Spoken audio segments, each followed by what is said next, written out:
Hola, bienvenidos a Pequeñas Islas, el espacio de conversaciones de La Encerrona. Hoy hemos invitado a Guillermo Flores Borda, el candidato que no fue a la alcaldía de Lima, para hablar sobre la ola conservadora que hemos visto en la capital. Para los que no lo conocen, Guillermo es abogado y también es un evangélico progresista en términos políticos, ¿no? Y es una persona que conoce mucho sobre el movimiento político de esta alianza que hemos visto entre evangélicos y católicos más conservadores en los últimos años, ¿no? ¿Cómo estás, Guillermo? ¿Cómo estás, Jonah? Oye, ¿cómo me hace decir candidato que no fue? Candidato Así, que no fue contra su voluntad. de acuerdo a los tiempos de la Casa del Dragón, ¿no? Yo quería empezar por esto, digamos, por lo que te motivó a ti como a postular, ¿no? Hace bastantes años, bueno, no bastantes años, desde el 2017 que empieza este movimiento de con mis hijos no te metas y empiezan a incorporar a políticos en sus intenciones de, digamos, de elaborar un discurso. Tú ya querías mostrar que no todos los evangélicos son así, ¿no? Que no todos los cristianos son así. Querías mostrar esa otra cara, ¿no? Cuéntanos un poco sobre esa diferencia que querías hacer tú. Para comenzar, porque creo que la pregunta tiene relación también con la campaña, ¿no? Yo creo que López Aliaga y yo no creemos en el mismo Dios, ¿no? O sea, yo creo que él cree en un Dios más punitivo, castigador, ¿no? Y que además, o sea, es absolutamente controlador de la esfera privada y pública, ¿no?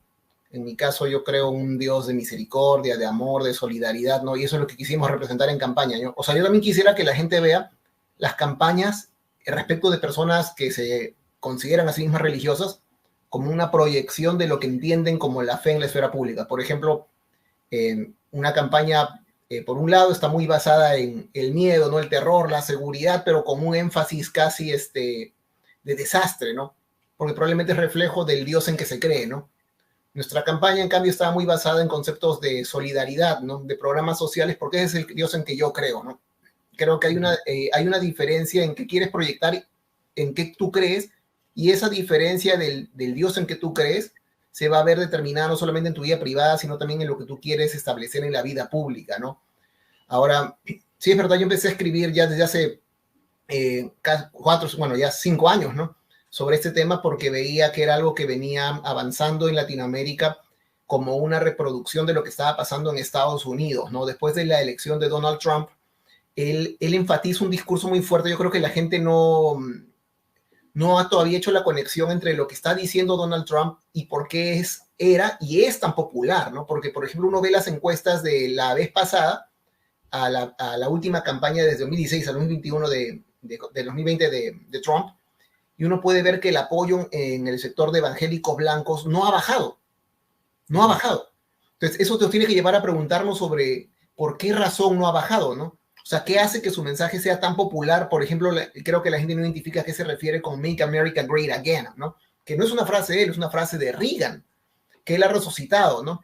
Y que en realidad lo que hace es transmitir una idea de nostalgia de un supuesto pasado, entendiendo Estados Unidos como una supuesta, entre comillas, nación cristiana, ¿no? Y yo creo que un proyecto similar, yo creo que hay gente que dice que no, yo creo que el partido de López Aliaga tiene una propuesta similar, ¿no? Entonces mi preocupación es en parte una preocupación ya no solamente en términos de políticas públicas, sino una preocupación ya casi espiritual, ¿no?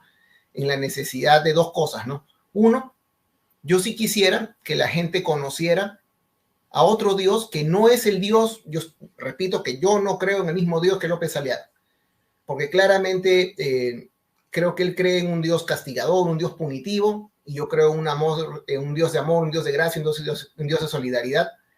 Creo que mi preocupación es cómo se ve ese Dios en el que cree en términos de políticas públicas, ¿no? Y cómo se vería el Dios en que yo creo en términos de políticas públicas, pero también me preocupa por una segunda razón ya menos pragmática y más espiritual, ¿no? Que es la siguiente. ¿Sobre qué valores se construye el alma de una nación? Yo no creo que sea posible construir el alma de una nación sobre la base del castigo y el terror. Yo creo que Ya, pero construido sobre... esas, digamos, esas cosas que inspiraron tu participación, porque, digamos, retrocedamos un poco en el tiempo, ¿no? Tú no empiezas a participar en la política como candidato. Tú, digamos, ya estabas trabajando en el Partido Morado, elaborando propuestas en torno a esta visión que tú tienes para la campaña presidencial, ¿no? En esa campaña presidencial, para empezar, Julio Guzmán se compró el pleito de tener, digamos, de levantar estas propuestas para buscar a un votante, para llegar al votante creyente. Ese es un buen punto, porque, o sea, una de las razones por las que ahí me piden colaborar con el partido tenía que ver con esta razón, ¿no? Con la realidad de entender que muchos partidos, esto no es un tema solo del Partido Morado, es una situación de muchos partidos en Perú, sobre todo los que se consideran a sí mismos de centro o de izquierda, ¿no? En que hay una negación del rol de la fe en la esfera pública, ¿no? O de la religión en la esfera pública, ¿no? Entonces, para ellos es mucho más difícil de comunicar. Y uno dice, ¿pero por qué? Bueno, porque según la última data que tenemos de INEI, ¿no? Aunque con todos los cuestionamientos de ese censo, pero según la data que tenemos de INEI, 76% de personas se consideran católicos y más o menos 14%, yo creo que son más, se consideran evangélicos, ¿no? Y hay otros 2% que son otros cristianos, o sea, digamos que son 92%. Uno dirá, no, pero todos los cristianos practican, etcétera. Ya, pero si tú ves las encuestas de Pew Research, ¿no? Que sería más, o sea, más representativa, digamos, que la del propio INEI, si quieres, ¿no? Nos muestra que más o menos 2/3 del país, y no es más, dependiendo del año en que tú preguntes, tiene la religión como un factor muy importante en su vida, sobre el cual ellos toman decisiones. Ahora quiero ir a un dato que te comentaba hace un ratito, ¿no? Nosotros mandamos a hacer una encuesta, yo la hice con una compañía de un politólogo muy querido, José Incio, y la pregunta que le hacíamos a los ciudadanos era solo una pregunta, era, ¿es necesario creer en Dios para ser moral y tener buenos valores? Esa pregunta nada más, en medio de la selección. Que está acá, que estaba mostrando en pantalla. Sí.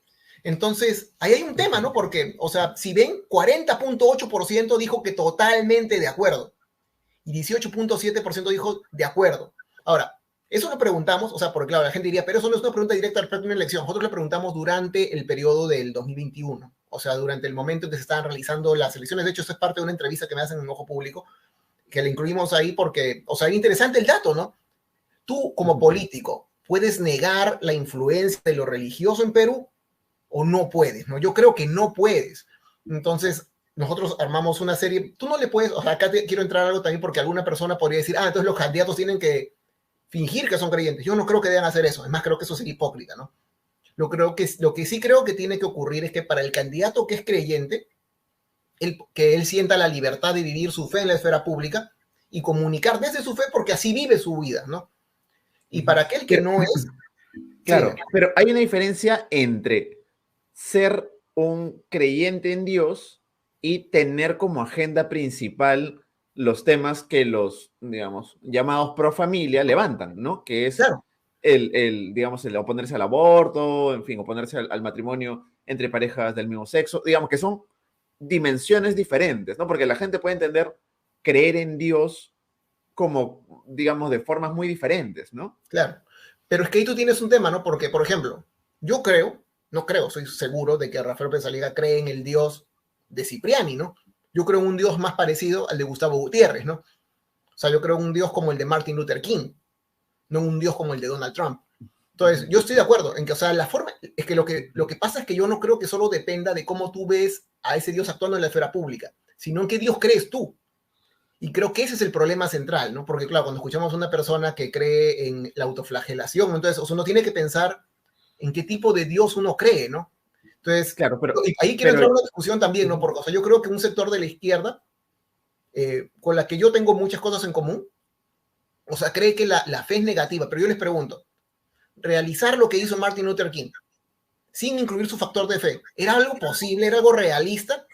O sea, no lo era, pues. Es por eso que él construyó todo su discurso sobre la base de eso, porque era la única forma. Hoy día, la discusión también sobre temas de seguridad social, de empleo, está siendo llevada por un grupo que quiere revivir la campaña de Martin Luther King, que se llamaba, después de ganar la lucha por derechos civiles, ellos hacen una campaña que se llama la campaña de la gente pobre, The Poor People Campaign, y esa campaña se está resucitando. De hecho, el propio Biden en su última campaña presidencial, porque creo que era obvio que si no, no iba a llegar a ese votante religioso, saca unos anuncios las últimas semanas que dicen Biden Man of Faith, ¿no? Hombre de fe. Y ahí hay que entender, o sea, yo estoy de acuerdo, ¿no? Con lo que tú dices. Pero Hay dos diferentes cómo perdóname, pero para que no huyas de la pregunta, ¿Guzmán se compró, digamos, las propuestas que ustedes estaban elaborando o es un tema que más bien durante la campaña fue, digamos, pasado por alto?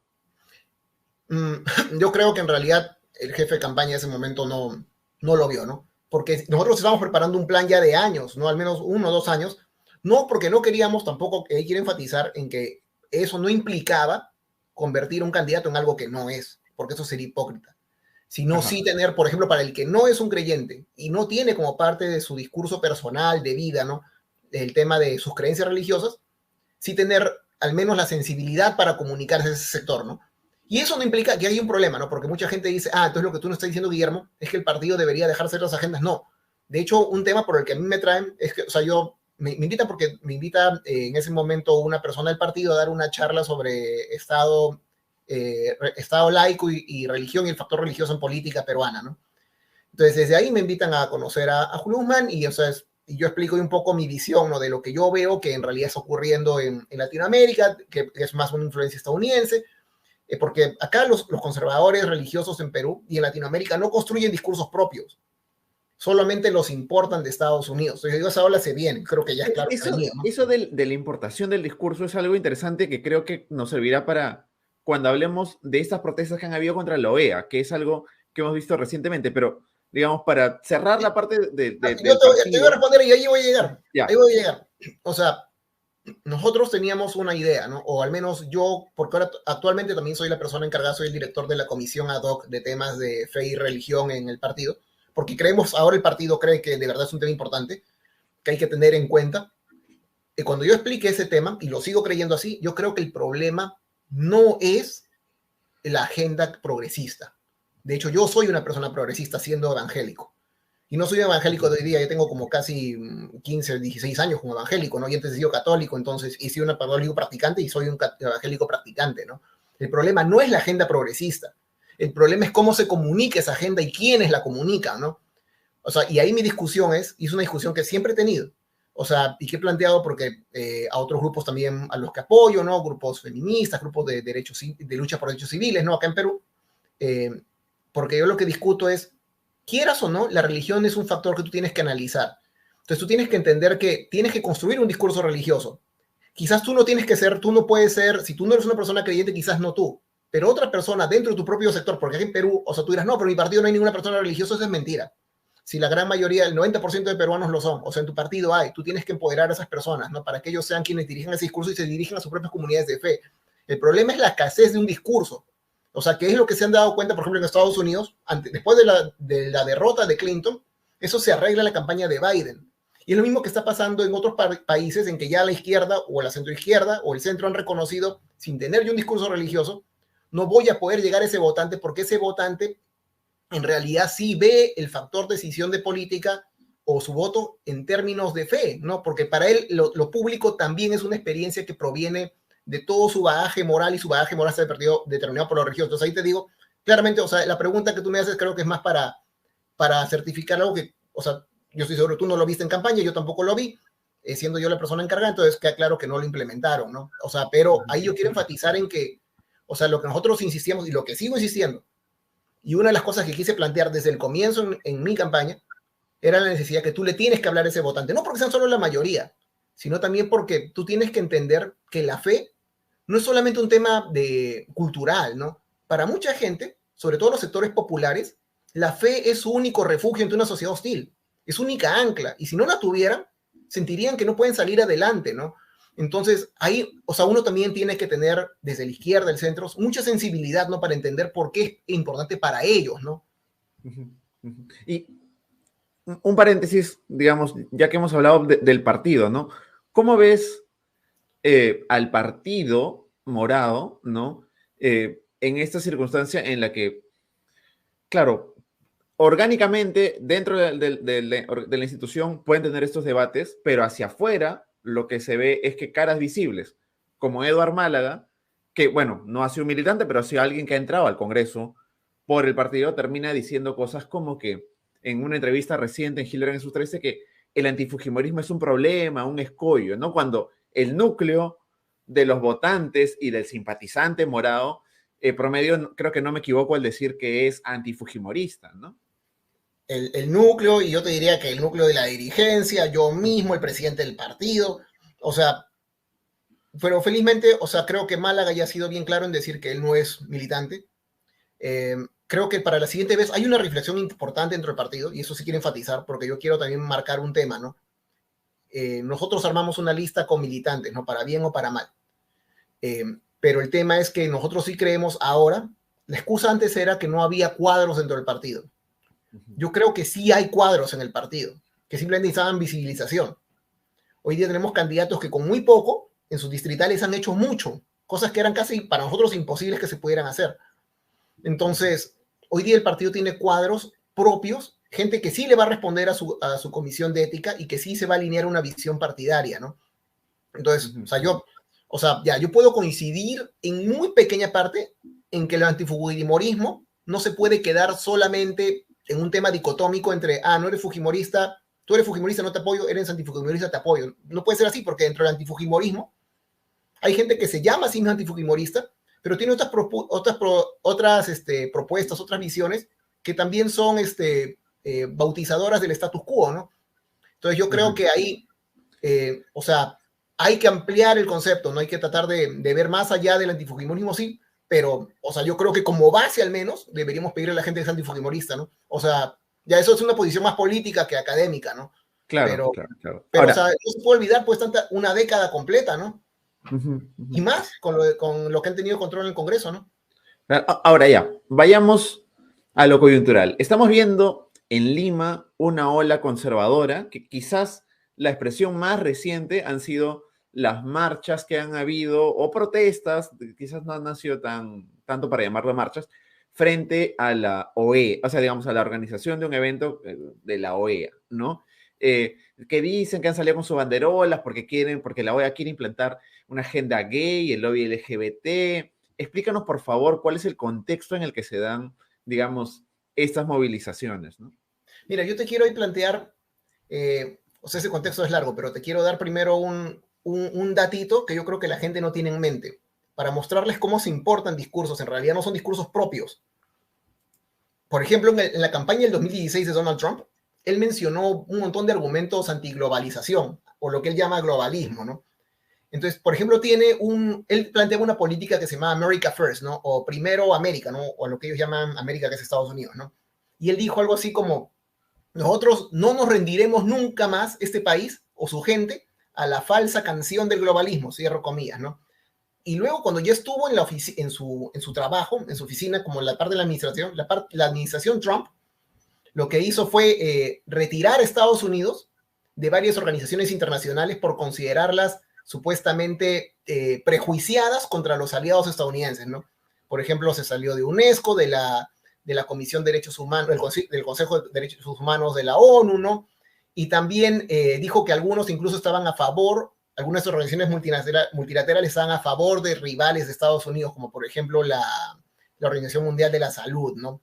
En un discurso que él da en 2019, en la Asamblea General de la ONU, Trump dice lo siguiente, ¿no? Dice, el futuro estoy citando acá, ¿no? El futuro no le pertenece a los globalistas, el futuro le pertenece a los patriotas, y luego da insiste en que esto se conecta a su lucha contra la globalización por el activismo pro vida, y luego señala lo siguiente, ¿no? Acá abro comillas otra vez.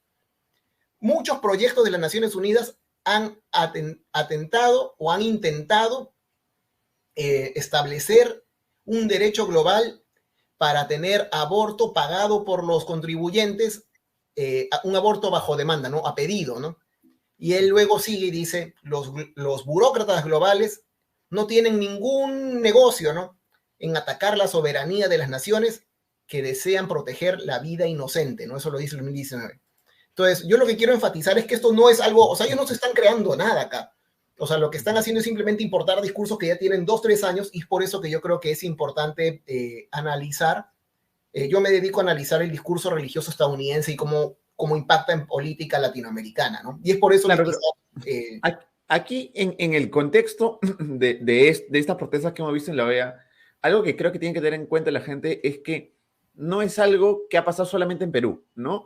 Al menos que yo recuerde, desde el 2017 ha habido grupos de mexicanos, argentinos, colombianos, que han hecho estas manifestaciones, que han participado en las asambleas abiertas.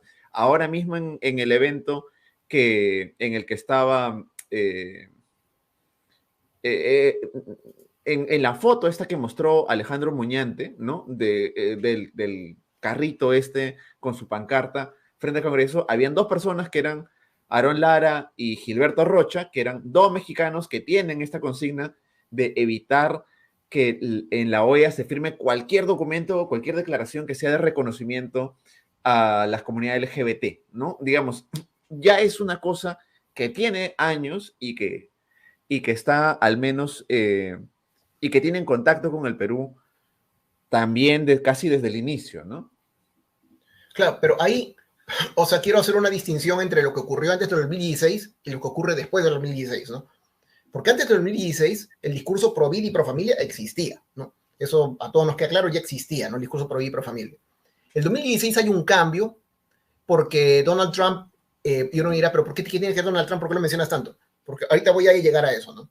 Donald Trump lo que hace es establecer una campaña basada en cómo la gente o un sector de Estados Unidos muy conservador y también muy religioso se siente desarraigada de la sociedad, ¿no? Habiendo ellos tenido, sobre todo los evangélicos blancos, habiendo como, ahora estoy diciendo, pero estás generalizando los evangélicos blancos, no, porque esa es la categoría académica que se usa, ¿no? Evangélicos blancos en Estados Unidos y también en las encuestas, ¿no?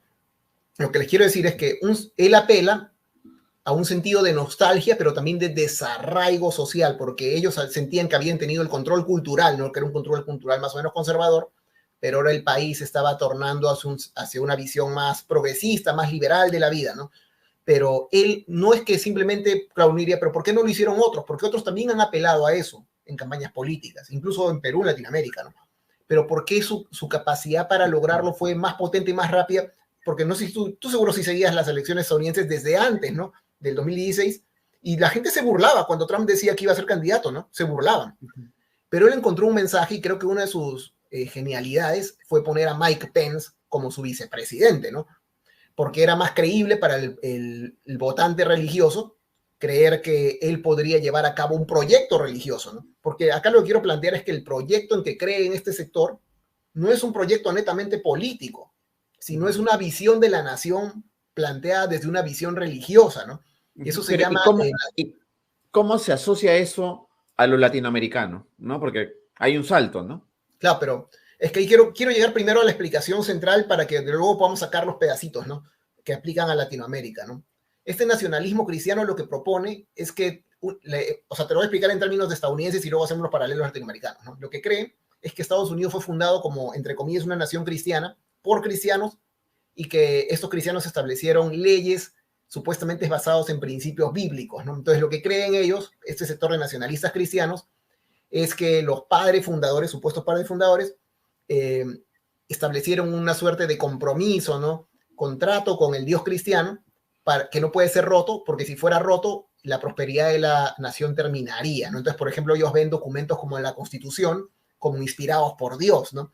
Y normalmente señalan y enfatizan que los problemas sociales, y esto es importante de cara a Latinoamérica, ellos insisten en que los problemas sociales solo pueden ser resueltos a través del énfasis en valores tradicionales cristianos, ¿no? En la esfera pública, ¿no? Además, ellos mantienen una suerte de orden jerárquico entre outsiders, que para ellos serían, en Estados Unidos, serían gente no blanca, gente emigrantes, ¿no? Gente que no es tradicional, digamos LGBTIQ, digamos, y minorías religiosas, ¿no? Y el insider sería la persona blanca que ha nacido en Estados Unidos, un protestante que tiene una visión patriarcal de la vida, ¿no?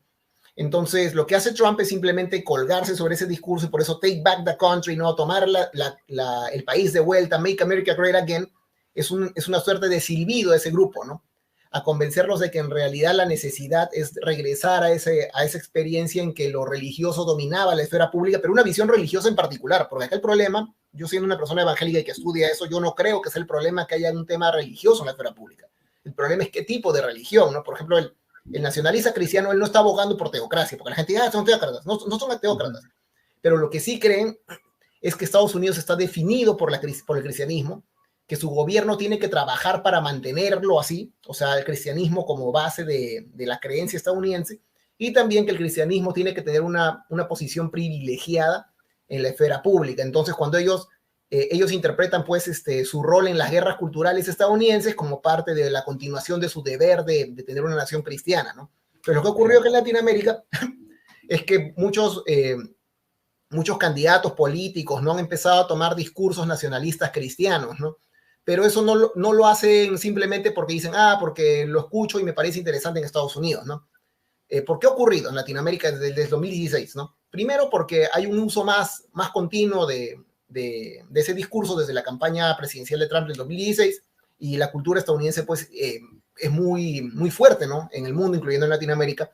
Lo segundo es porque los políticos conservadores latinoamericanos se quieren alinear, ¿no?, a sí mismos con otros líderes conservadores mundialmente conocidos, ¿no?, que ya han tenido éxito oponiéndose a temas culturales que tengan una visión multicultural, ¿no? Entonces lo que están haciendo es ellos alinearse porque es más fácil, claro. Por ejemplo, ya la gente creo que no recuerda cuando, al comienzo, ¿no?, cuando recién lanzó su partido, López Aliaga, él se identifica como el Bolsonaro peruano, ¿no? Claro, uno dice, pero ¿por qué identificarse así? Porque es importante para ellos que su mensaje sea inmediatamente conectado con un candidato o con un político más conocido que ellos, ¿no? Y otra es porque también ese es el tema, creo yo, más importante, o uno de los más importantes, es que el político conservador latinoamericano ya se dio cuenta de la necesidad de moverse de un discurso de moralidad cívica, porque claro, en un mundo en que toda la gente, en que el votante, ¿no?, las personas, los ciudadanos piensan que todo político es corrupto, y el que todavía no entra a política, cuando entre se va a corromper, entonces en ese mundo ya la moral cívica, el cumplimiento de reglas, la corrupción, pasa a un segundo plano para determinar quién es moral o no. Entonces hay que construir un nuevo concepto de moral pública. Entonces ahí hay un paso, y lo que ellos han dado cuenta es, bueno, vamos a construir una moral basada en la moral religiosa, ¿no?, que es un nuevo tipo de moral, y eso hace que mucha gente ya determine su voto en factores de guerra cultural y ya no tanto de capacidad de gestión, de planes de gobierno, ¿no?, o de que ya le deba al fisco, o que tenga, no sé, no, que tenga investigaciones, y eso no importa hoy, porque, o sea, la moral, ellos han logrado algo que en Estados Unidos se ha tratado de plantear así, porque uno dice también, ¿por qué eligen a candidatos con Trump, con todas las acusaciones que salieron, ¿no?, y de muchos candidatos de ellos, ¿no?, con todo lo que salió, porque igual le votaron, porque ellos han sido exitosos en transferir la moral pública y convertirla de una moral cívica a una moral religiosa, y ese mismo proceso está ocurriendo acá en Latinoamérica, ¿no? Claro, pero acá en Perú se enlaza eso con, de otro lado, una, llamémosle, moral anti-Castillo, ¿no? En el que ha sido, digamos, de alguna forma, López Aliaga la representación de la oposición a Castillo, ¿no? Y todo el discurso que hay en torno a eso. Entonces, ¿crees que estos dos factores, digamos, han sido los que han determinado que López Aliaga gane? Es que, claro, es que acá han tratado, es que es la misma estrategia. O sea, por ejemplo, ¿no?, ahora se vienen los midterms en Estados Unidos, ¿no?, acá este año.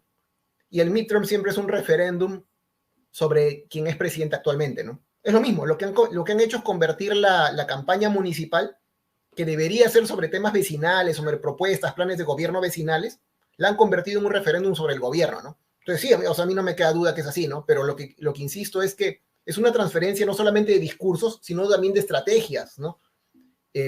O al menos en el caso de López Aliaga, pero eso tiene un sentido, ¿no? Porque toda esa reformulación, tú te acuerdas, no sé si te acordarás, cuando él postula con Solidaridad Nacional, no pintaba nada, ¿no? Pero, o sea, toda esta transformación a partido, Renovación Popular se lanza, y no sé si recordarás que en la conferencia de prensa lo lanzan como partido cristiano con doctrina cristiana, y así lo dice López Aliaga, ¿no? Además, la persona que, o sea, está detrás pues de esto es Cristian Rosas, ¿no?, que ha sido formado en Liberty University, ¿no? Trae toda una idea de nacionalismo cristiano ya construida, ¿no? Ahora, ya, como en tu visión como casi candidato, como candidato que no fuiste, ¿no? ¿Cómo ves el futuro de Lima con López Aliaga como alcalde, ¿no? O sea, ¿qué implica para ti el triunfo de López Aliaga? No, te voy a responder en tres formas, ¿no? Primero, en la forma más, en política creo que no hace mucho bien a política, o sea, o al entendimiento que tiene la gente de los partidos políticos, porque finalmente uno ve los candidatos que ha llevado él en las distritales, no son militantes de su partido, algunas personas muy cuestionadas, o sea, creo que alguien a quien, por ejemplo, está Bobby Matos, me parece que está en su, como candidato, no me acuerdo qué distrito con él, entonces, entre otros, ¿no? Candidatos que en realidad son cuestionados. Entonces, no ayuda en la construcción de partidos políticos porque la gente, ahora que vea quiénes son los que van a administrar, ¿no? Cada uno de sus distritos, y puedan ver no solamente su incapacidad de gestión, sino también que ya sean más conscientes de a qué personas han elegido, porque quizás muchos de ellos han votado por López Aliaga y sin darse cuenta de lo que han arrastrado en cada uno de sus distritos, ¿no? Creo que eso va a terminar por degradar aún más la percepción que tiene la gente respecto del sistema político, ¿no? Eso es uno. Ya en el sistema de gestión ya ni hablar, porque claramente él ha dicho que no va a cooperar con el gobierno nacional, no que lo va a hacer por su lado. O sea, está hablando cosas que son imposibles, ¿no? Porque tú no puedes, o sea, como alcalde provincial, tú no vas a poder hacer mucho, sobre todo en los temas que él ha planteado, ¿no? Como por ejemplo programas sociales, como por ejemplo seguridad, sin conexión con el gobierno central, ¿no? Además, un gobierno central con que él está totalmente enfrentado, ¿no? No solamente criticando, porque, o sea, él ya, o sea, hay un paso de la crítica al insulto, ¿no? En que el insulto hace la disputa política más personal, ¿no? Y es porque yo creo también que desde su sector, ellos ya han hecho de Castillo ya no solamente un rival político, lo han convertido en un enemigo espiritual. Y es un problema, porque ya en ese punto, o sea, su capacidad de cooperación con él ya no es nula desde él, sino que de su propia plataforma de gente no, se lo van a impedir, incluso si él quisiera. Y ya lo tercero tiene que ver con el reflejo que a mí, que como tú dices, es una de las cosas que a mí me motivó a postular. A mí me motivó a postular también la preocupación de que Dios, o sea, siendo yo una persona creyente, que Dios va a ser reflejado en la esfera pública peruana, ¿no? Un Dios punitivo, castigador, ¿no? Ya sádico, ¿no? O un Dios de amor, de solidaridad, ¿no? Porque para mí, o sea, no solamente se trata de ese Dios, sino que en un país que tiene una cantidad de creyentes tan grande, ¿no? Como Perú, y practicantes son más de la mitad. Entonces, bueno, y según Pío, 66% que tiene la religión como un factor muy valioso en su vida diaria, ¿no? Entonces, el problema es, para mí es, ¿qué pasa en un país que se siente a sí mismo con una mayoría religiosa y que se sabe con esa mayoría religiosa? ¿Qué pasa cuando esa mayoría empieza a asimilar ese tipo de Dios? ¿Cómo se va a transformar esa sociedad? Y en Bueno, cambio, pero creo que un poco el espíritu de esa diferencia entre el Dios en el que tú crees y el Dios en el que él cree es lo que se refleja en la virulencia de los ataques que tienen los seguidores de López Aliaga y en general del movimiento ultraconservador contra los que critican, contra los que están, digamos, promueven los derechos de la comunidad LGBT en general, ¿no? Porque ese nivel de agresividad creo que no sería de un Dios de seguidores de un Dios que sea más bien un Dios de amor, ¿no? claro, es que eso es un problema por la concepción de, o sea, por eso es que yo quiero discutir eso, ¿no? Para mí es importante y ojalá, si nos está escuchando gente de centro, gente de izquierda, espero que por favor lo lleguen a entender eventualmente, ¿no? O sea, que tú no puedes tener una discusión sobre el discurso político en Perú sin tener una discusión sobre el discurso religioso. No lo vas a poder sacar de la esfera pública porque es algo que los ciudadanos, sobre todo los sectores populares, han creado una identidad cultural sobre la base de su fe, porque es lo que se lo a salir adelante, a sobrevivir. Entonces, sobre esa razón, por ejemplo, yo estoy de acuerdo contigo, porque creo que cada rato los doxean, ¿no? Estas personas, no sé si doxean, pero lo sacan al fresco en Twitter, ¿no? Que lanzan una serie de insultos, ¿no? Y luego sale en su perfil pro vida, pro familia, ¿no? El servidor de Cristo. Y uno dice, para mí chocante, ¿no? Pero yo también soy consciente, ya siendo alguien que se dedica a estudiar eso, que claramente es lo normal, porque ellos sienten que están sirviendo un Dios. Han hecho de, por ejemplo, gente como más moderada o incluso más progresista, han hecho de nosotros ya no solamente rivales discursivos, rivales políticos, sino enemigos espirituales, ¿no? Entonces, para ellos yo ya no soy, o sea, a mí me lo han dicho activamente en redes varias veces, ¿no? Tú no eres un creyente, tú eres un lobo disfrazado de oveja, ¿no? Simplemente porque yo no creo en un Dios que esté dispuesto a tener un reino en base a la opresión, ¿no?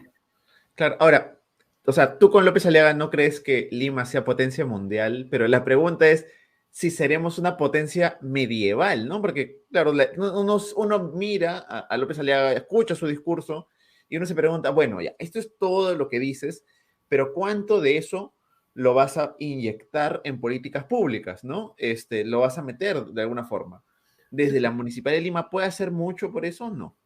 Es que, o sea, yo creo que hubiera podido, uno, si su actitud con el gobierno central hubiera sido otra, ¿no? No digo que sea apañadora, ¿no? Porque solamente todos tenemos críticas al gobierno central, probablemente, ¿no? El problema es la forma en que él se dirigió a él, ¿no? Porque ya al insultarlo, no una vez reiteradamente, yo creo que ya el tema se ha hecho personal, ¿no? Entonces ya es imposible volver de ahí. Entonces creo que no es posible porque primero porque Lima Potencia Mundial es el Make America Great Again peruano, ¿no? O sea, eso es, y está apelando al mismo público. Es un mismo discurso, sino que peruanizado. Ahora, yo no creo que va a poder hacer mucho por la relación que va a tener con el gobierno central, pero además por otra razón. Porque él ha avanzado una campaña sobre la base de una guerra cultural desde lo conservador religioso. Entonces sus bases le van a demandar eso en realidad en lugar de otras prioridades. Por ejemplo, que no sé si escuchaste, pero él estaba pidiendo, me parece, facultades en lo educativo, ¿no? Eso me parece bien importante porque justamente ha sido la bandera de los conservadores a lo largo de los últimos años oponerse al enfoque de igualdad de género, ¿no?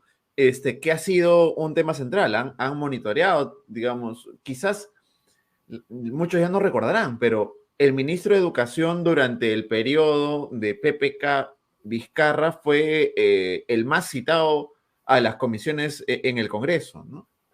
Claro, de hecho, o sea, yo creo que es por una de esas razones, o sea, uno tiene que estar muy atento con lo que van a pedir, porque en realidad se van a enfocar ellos en sostener una guerra cultural, ya no solamente desde la ciudad, sino también en el Congreso. Tú date cuenta de quiénes han empoderado, ¿no? Porque su bancada no son 4 personas, pero han empoderado a Milagros Aguayo, sobre todo últimamente a Alejandro Muñante, ¿no?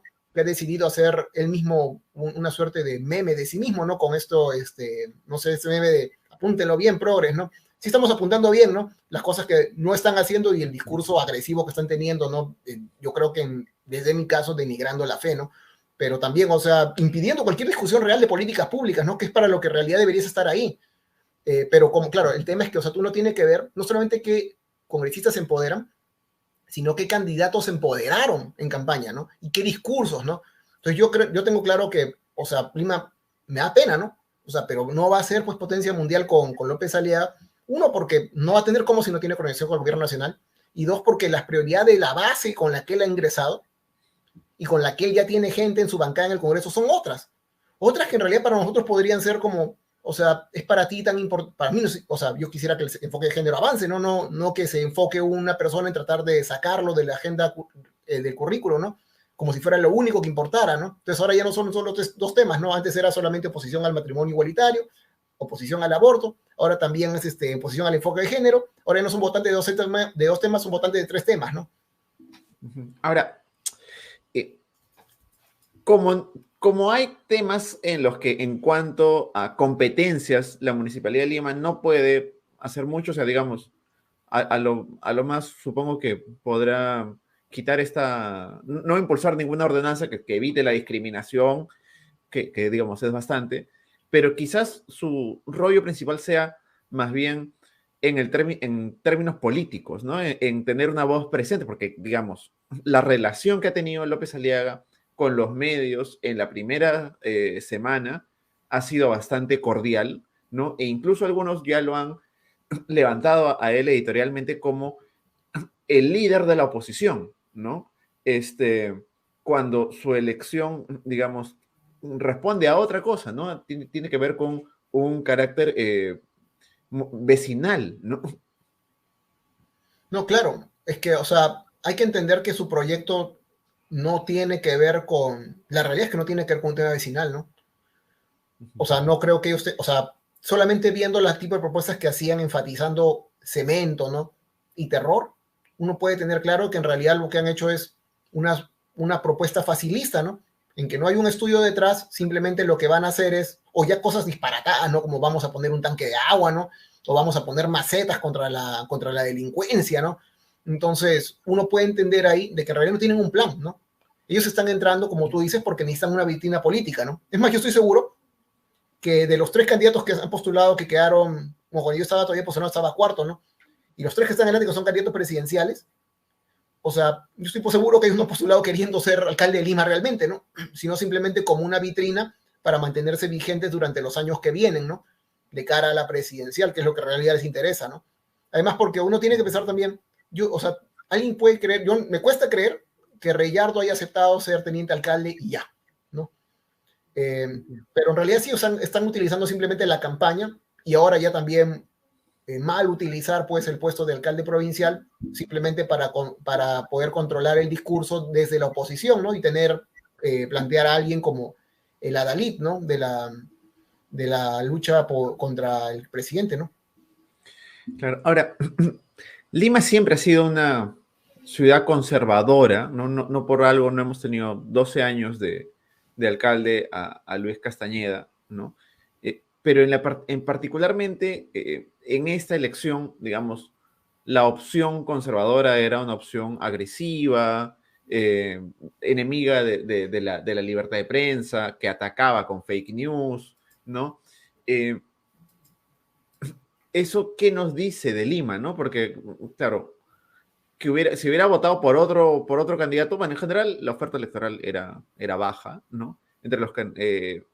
Pero, digamos, ya nos dice que en Lima estamos dispuestos a aceptar a un candidato con esas características eh, así nomás, o qué? ¿Qué Yo no piensas de creo, Lima?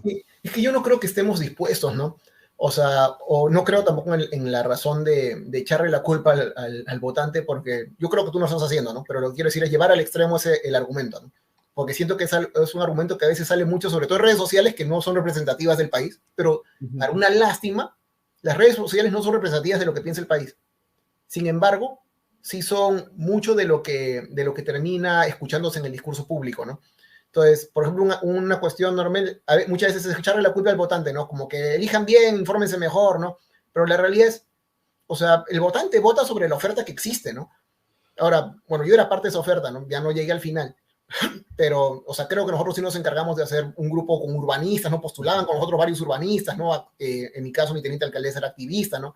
Entonces yo no creo que sea tanto como que el votante ya se ha dejado y dice simplemente, ya voy a votar por lo que hay, sino que, o sea, en realidad el votante tiene que votar sobre el menú electoral que tiene, ¿no? Ahora, lo que sí creo, y ahí hay que discutir, y por eso yo insisto, y por eso que nuestra campaña, aunque yo creo que la gente pensó que era algo medio avesado, loco, ¿no? Plantear una campaña desde la solidaridad, yo creo que es necesario, porque si tú te pones a pasar, ¿cuál es el tema, cuál crees tú que fue el tema central de la discusión de esta campaña municipal? No hubo tema central. Ya, pero digamos cuál sea la idea central, ¿no? Sería seguridad, ¿no? Seguridad, Ya, sí. la anterior fue la Seguridad. misma, ¿no? Y así siempre es. Sí. O sea, y hay un tema, pues porque todo está construido en base al temor. Esa es la campaña que se plantea, ¿no? Nunca se soluciona, porque la campaña no está hecha, o sea, acá gana el que es más estruendoso, ¿no?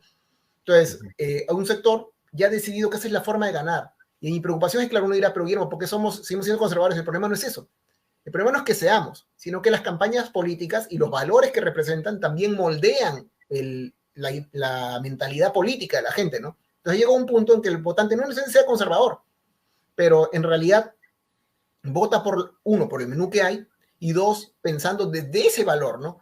Ahora tú tienes que pensar en crear otro tipo de propuestas políticas basadas en otros valores, porque lo que importa es no solamente, o sea, la gente cree o sea, que lo que importa es, pues, o sea, lanzar una lista de supermercado, ¿no? Todo esto voy a hacer, ¿no? Pero en realidad yo creo que es más importante que todo eso que tú dices que vas a hacer esté enfocado en un valor que tú quieres crear, que tú quieres avanzar, porque de esa manera tú cambias la forma en que el votante determina su voto, ¿no? Que no es un tema, yo no creo, los votantes no sacan así, a ver qué me ha ofrecido Guillermo, qué me ha ofrecido López Aliaga, no sacan una lista así. Ellos simplemente determinan sobre la base de simpatía, ¿no? De representación. Entonces ahí yo tengo una discusión o sea, más allá del tema de gestión o de propuestas, tengo una preocupación sobre el tipo de valores sobre los cuales se ha ido construyendo las campañas políticas hasta ahora, ¿no? Pero ahora, nosotros, digamos, en el discurso tenemos a un López Aliaga que dice que no va a hablar con Pedro Castillo, pero en la práctica lo que tenemos, digamos, es que va a haber una coincidencia de valores conservadores, ¿no? Desde la derecha y desde la izquierda, claro, con diferentes nociones del país que se quiere, pero al fin y al cabo, para efectos prácticos, es una coincidencia conservadora que la hemos visto en el Congreso, ¿no? Ha sido Pedro Castillo el que durante su campaña también se ha opuesto al aborto, a las campañas, al matrimonio incluso entre parejas del mismo sexo, ¿no? ¿Te parece que esta, digamos, coincidencia de valores conservadores en los vecinos de la Plaza de Armas va a generar un panorama bien difícil para las minorías? No me queda claro que lo va a generar, ¿no? O sea, no solamente no se va a avanzar, sino se va a retroceder. O sea, alguien pensaba, por ejemplo, ¿no? En Estados Unidos, el tema de Roe v. Wade, la gente creía que era ya una ley asentada y ya ha desaparecido, ¿no? Y acá en Perú, o sea, están volviendo, o sea, hay gente que está proponiendo ahorita en el Congreso que desaparezca el aborto terapéutico, ¿no? Es decir, que se valore más a lo que ellos llaman el no nacido, ¿no? A una persona que ya nació, ¿no?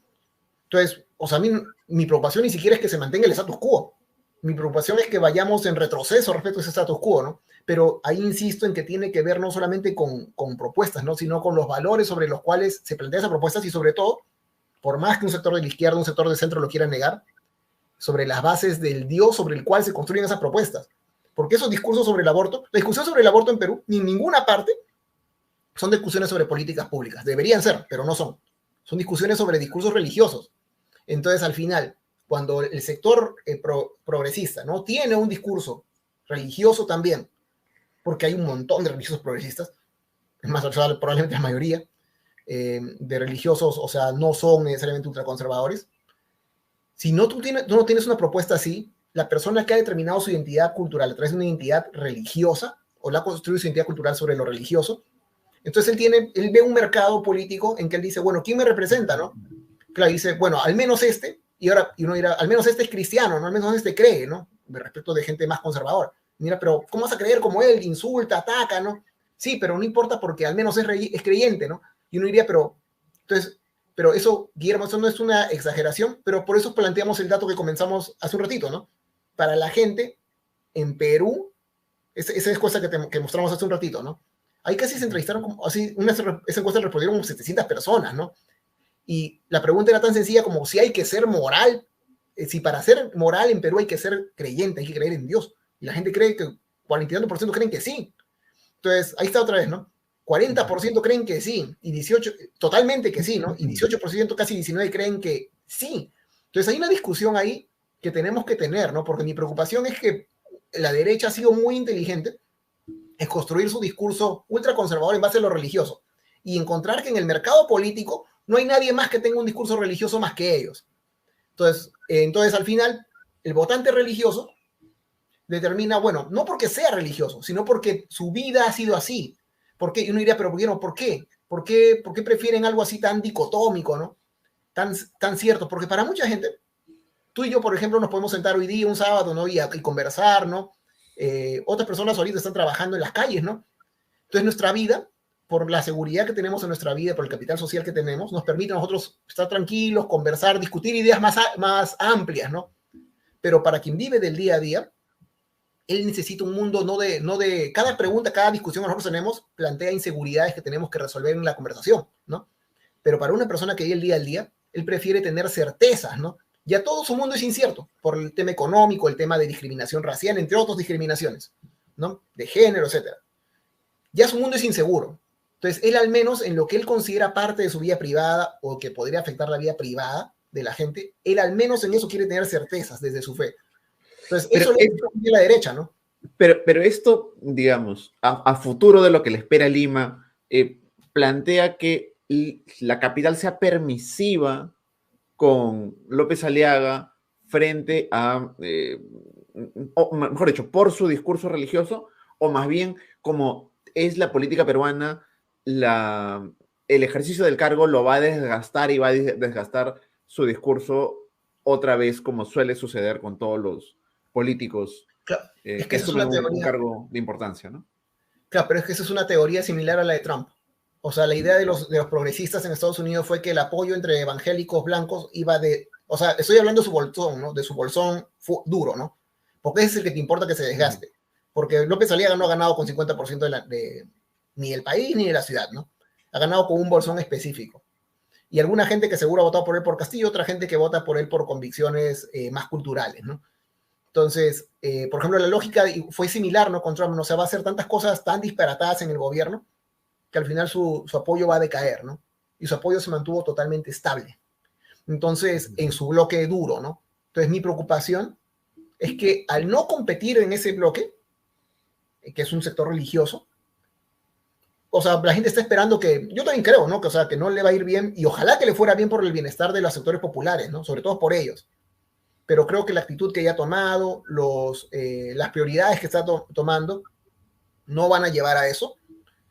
Y creo que la gente piensa, ah, bueno, pero ya luego se desgastará por el tema técnico. Pero yo ahí insisto, ¿no? Que ya la moral pública se está trasladando de una moral cívica a una moral religiosa.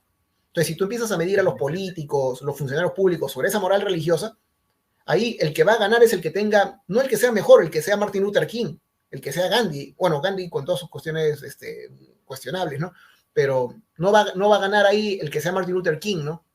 Sino el que tenga alguna, ¿no? Entonces mi preocupación es que de repente sí se desgasta por la mala gestión, que esperamos que sea buena, ¿no? Pero por lo que ha dicho hasta ahora, parece que no. Entonces yo creo que se va a desgastar un poco, pero hay un bloque duro que en realidad no determina su voto hacia él en base a eso, ¿no? Y eso nos da cancha a que, digamos, para las siguientes elecciones, digamos, este razonamiento, hinchaje digamos, por un tipo de candidato crezca, porque claro, en algún momento cuando se habló del Bolsonaro peruano, el Trump peruano, metieron en ese saco a Philip Butters, a Cristian Rosas, a su padre, Julio Rosas, en fin, a varios personajes que tenían características similares a las de López Aliaga, ¿no? Y uno se pregunta, ¿para el futuro nos esperan más candidatos así o qué? Es que yo creo que, ¿cómo decir? Yo creo que sí. Yo creo que sí. O sea, creo que la misma Keiko trató de convertirse en algo similar a la campaña anterior. No sé si recuerdas ese meeting que hace la junta con su hermano, ¿no? Y trae la Biblia, ¿no? Y dice que la leyó en la cárcel. Eso, o sea, la gente cree que es simplemente un acto inocente, ¿no? Y en realidad, o sea, es un mensaje, ¿no? Que se quiere proyectar. Y ellos, o sea, el fujimorismo se ha encargado de tomar ese mensaje desde el comienzo, ¿no? Desde los 90s. Ha tenido pastores como, bueno, no lo voy a enseñar acá porque ya falleció, pero o sea, que han bautizado sus propuestas, incluso la ley de amnistía, ¿no? El que salió a promoverlo fue un evangélico, un pastor evangélico, ¿no? Entonces, y desde un discurso religioso que había que perdonar, ¿no? A los que habían violado derechos humanos, porque es un deber cristiano perdonar. Entonces, mi preocupación es que la gente va a empezar a ver si ese modelo, sobre todo desde el sector más conservador, la derecha, van a empezar a ver si ese modelo es o no es un modelo viable. Y van a ver, bueno, parece que sí se puede ganar elecciones con ese modelo, ¿no? Como lo han visto la gente en Latinoamérica, porque le pasó a Trump, empezaron a copiar todos. Yo justo estoy trabajando en un paper, y incluso sacamos uno que es un adelanto de ese paper que ha salido en Discursos del Sur, la revista de sociales de la San Marcos. O sea, acá salió justo en esta edición el dossier. Ahí pueden leer un poco sobre ese tema. Todas las demás campañas latinoamericanas, ni bien ganó Trump, dijeron ese modelo es exitoso. ¡Blum! Se copiaron el mismo discurso y empezaron a promover nacionalismo cristiano a fondo en Latinoamérica, ¿no? Entonces yo creo que van a haber más, y esa es una preocupación porque desde el otro sector del centro, bueno, el centro no, porque en el centro estoy yo, ¿no? También en teoría, entonces, o sea, yo sí lo voy a promover porque yo sí creo, además porque es parte de mi identidad, yo no voy a esconder, no voy a meter mi fe en un closet, no le pediría a nadie que ponga su identidad en un closet, yo tampoco voy a poner la mía en un closet, y creo que eso también es parte de lo que tenemos que discutir. O sea, si no hay personas que puedan construir algo similar desde la izquierda y el centro, entonces desde la derecha no van a quedar solamente con López Aliaga, van a empezar a nacer muchos más, porque se van a dar cuenta de que ese discurso sí le llega al votante, ¿no? Y le llega por un factor cultural, ¿no? Claro, pero siempre hay esta clásica, digamos, división, discriminación, llamémosle como sea, disputa incluso por fieles entre los católicos y los evangélicos, ¿no? Sobre todo un desprecio que han tenido los católicos hacia los evangélicos de muchas décadas, ¿no? Eso va a hacer que, digamos, estas alianzas pragmáticas en el terreno político, digamos, también sean frágiles, sean fragmentadas. Es que felizmente para ellos, y eso justamente porque la izquierda y el centro no lo han propiciado, ellos se han podido aliar sobre la base de una agenda cultural común, porque tú tienes razón. O sea, acá en Perú ha habido persecución religiosa, ha habido un periodo que no era libertad, que hubo tolerancia religiosa, luego en el 78 hubo libertad religiosa, ¿no? Y ya después, o sea, el reglamento de libertad religiosa es de este siglo, ¿no? Creo que salió en el gobierno de Alan. Entonces, o sea, no es algo, o sea, que hayamos experimentado mucho tiempo los evangélicos, ¿no? La libertad religiosa en Perú, pero sí, o sea, sí ha habido esa lucha. De hecho, en la campaña de Fujimori contra Vargas Llosa sí se vio, ¿no? Que había muchos católicos que se ponían a Fujimori porque él tenía pues una banda, él armó un movimiento de outsiders, ¿no? Y en esos outsiders también los evangélicos se consideraban outsiders, ¿no? En ese momento, ahora ya somos un bloque más grande. Pero ahí es verdad, o sea, creo que el tema es que cuando ellos proponen su agenda cultural, esa agenda cultural sí es común. Entonces, por tanto, y nadie ha propuesto, por ejemplo, desde la izquierda o el centro, como no quieren hablar de fe, no empiezan a traer a la luz esas diferencias ya doctrinales, ya de práctica, de fe, ¿no? Como para que ellos puedan romper esa alianza, ¿no? Pero como ellos... Está dominada por el integrismo, claro, desde la derecha. Claro, o sea, han armado, o sea, la verdad es que ese integrismo sí se podría romper con preguntas, o sea, tan sencillas, ¿ah? O sea, tú le podías preguntar a un candidato al Congreso, ¿usted cree en la Virgen como cree su candidato? ¿Y qué va a responder ese evangélico? ¿No? O sea, o usted cree, bueno, sí, yo, o sea, diría, no sé, ¿no? Alguien podría decir, yo sí creo, y creo que fue la madre de Cristo, pero no la venero, ¿no? Digamos, ¿no? O no le oro, ¿no? Algo así. Pero esa pregunta tan sencilla y que parece inocente, genera una división. Entonces, o sea, hay formas en que tú podrías tratar de traer cierta disrupción a ese integrismo. Claro, pero como no se quiere pensar en eso, desde el centro y la izquierda, entonces no se hace, pues, ¿no? Y se mantienen juntos, ¿no? Claro, pero porque finalmente también pueden decir, bueno, claro, nos une la agenda común, pero ya los detalles de las creencias es libertad de cada uno, ¿no? Claro, pero es que, o sea, sí, yo creo que sí podrían decir eso, pero pongámonos a pensar, pongámonos a pensar en esto. Tú verías, o no sé cómo decirlo, mejor diría de esa manera, más que ponernos a pensar sobre eso yo sí creo que esas diferencias en el sector conservador, para mí no, o sea, pero para el sector más conservador, esas diferencias que parecen pequeñitas, ya no son solamente diferencias doctrinales, sino son diferencias respecto de creer o no creer en Dios, ¿no? O sea, por ejemplo, tan sencillo como si le preguntaran a un candidato evangélico de su propio partido si él cree o no que López Aliaga es creyente en Dios, si cree en el mismo Dios que él. Y a ver qué dice, ¿no? Y enfatizándole porque él es católico. ¿Usted cree lo mismo que él? ¿Sí o no? Y a ver qué dice. Y yo creo que, y si respondieran que no, yo no creo que se quedaría en que, bueno, pero es un ámbito privado. No se va a quedar ahí. Porque en el sector conservador, lo religioso no determina únicamente un tema de gustos, sino determina también un tema de decisiones de vida, ¿no? Y de cómo yo veo la vida del otro. Claro. O sea, en resumen, y siendo muy breve, para ti el panorama es de un crecimiento de un sector conservador radical. Sí, creo que es el crecimiento porque, o sea, lo estamos viendo, ¿no? Además porque mi preocupación es que ante la falta de promoción de otro tipo de discursos religiosos desde el centro y la izquierda, el discurso conservador está creciendo incluso dentro de la propia izquierda. O sea, ¿qué me refiero? O sea, bueno, ya ni qué decir Castillo, pero ayer Lula ha salido a decir que está en contra del aborto, no algo que ya le había dicho, ¿no? Pero que ahora está enfatizando porque estamos en segunda vuelta, tiene que ganarse el voto evangélico. O sea, esta semana incluso ha salido a decir algo tan extraño, me parece, no sé si está confirmado, pero me parece que está confirmado de que él decía que no tiene pacto con el diablo, ¿no? Entonces, es complicado porque uno diría, pero ¿qué tiene que ver eso, no? Pero, claro. O sea, en un mundo en que el votante evangélico, o sea, se vuelve un bloque, ¿no? Entonces, tú tienes que empezar a reflexionar, o sea, si tú ganas con poco y es una elección pegada, como acá también ha sido pegada, al menos entre los primeros, y como va a ser segundo en segunda vuelta en 2016, como todas las segundas vueltas en Perú lo serán porque el sistema de votación es otra discusión, tiene que cambiar según yo, y según la teoría tiene que cambiar, pero ese es el sistema que tenemos, ese sistema siempre nos va a llevar a tener una segunda vuelta bien pegada. En ese mundo, hablarle religioso es importante, y al no existir un discurso progresista o de centro desde lo religioso, incluso la gente de izquierda va a empezar a tomar el discurso conservador religioso. Entonces va a crecer. Bueno, muchísimas gracias, Guillermo, por haber estado con nosotros en Pequeñas Islas. Ya será con todos los demás hasta la siguiente edición. Gracias, Guillermo. Muchas gracias, Jonah. Nos vemos. Muchas Chao, gracias a chao. todos.